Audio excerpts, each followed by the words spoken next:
One figure whose story lingered mostly in the background of Band of Brothers was Major Oliver Horton. His name appeared several times throughout the series, though audiences never actually saw him on screen. During training in England, George Luce once pretended to be Horton while pranking Captain Sobel over the radio. Later, Colonel Sink mentioned Horton's death almost in passing while discussing defensive operations with Winters and Nixon, but Horton was very real, and by all accounts, deeply respected. After Lieutenant Colonel Robert Wolverton was killed during the Normandy invasion, Horton stepped into command of the 3rd Battalion.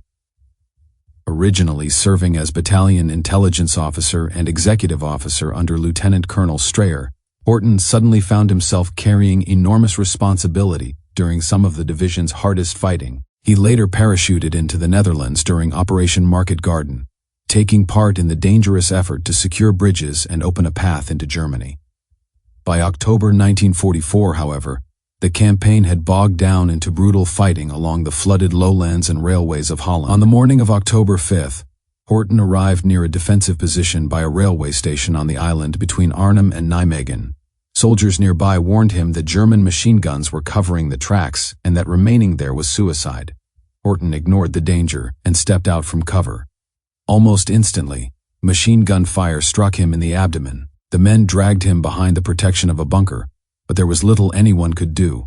Within minutes, he died beside the very soldiers he had come to lead. Witnesses later recalled the shock and helplessness they felt watching such a respected officer fall so suddenly. Horton's body was eventually transported to an aid station in a nearby village school before being laid to rest at the American cemetery in Margareton.